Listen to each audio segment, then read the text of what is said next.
$800 million.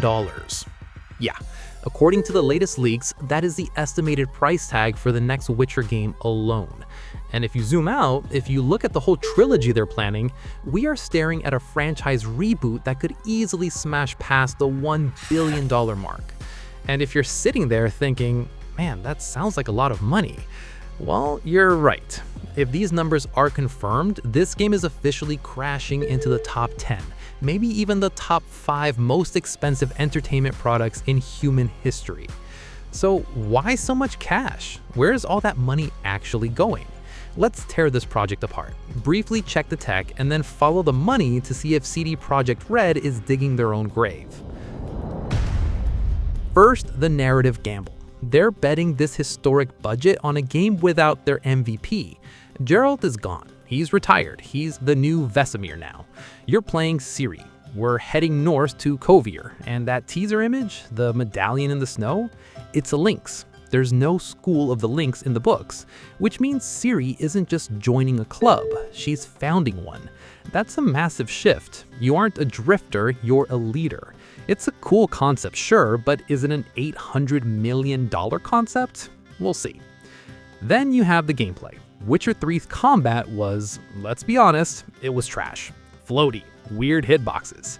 Polaris needs to fix that. Since you're Ciri, you have Elder Blood, teleporting, blinking, time manipulation. If they can make the combat feel intense and less like a drunk ballet, that's a win.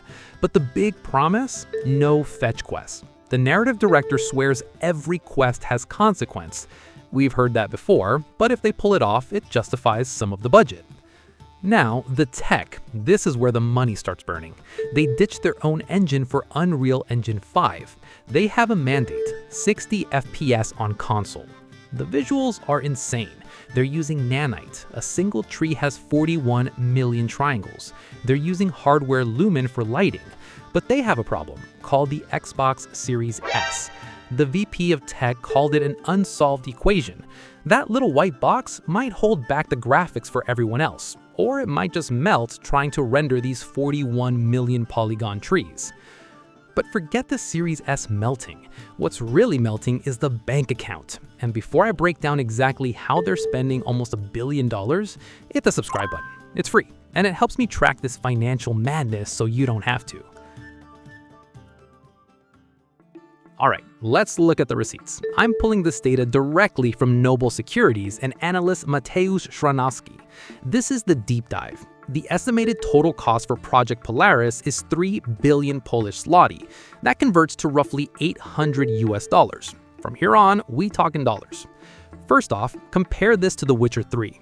Do you remember that game, the masterpiece? It had a total budget of around $81 million.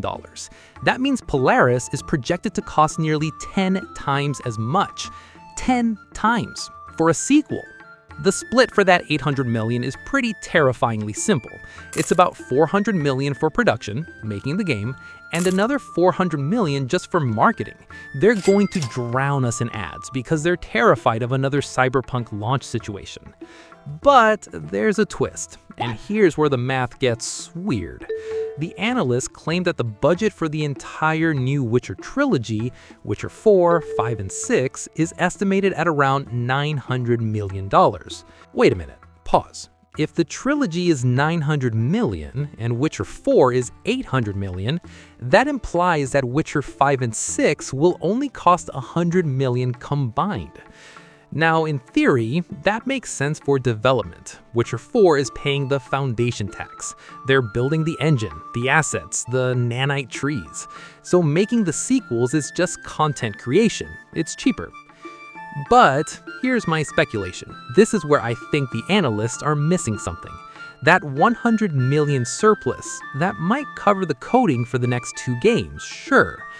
But what about the marketing? We just saw that marketing is 50% of the cost. Do you really think CD Projekt Red is going to launch The Witcher 5 with 0 ads? No trailers, no billboards in Times Square? No way.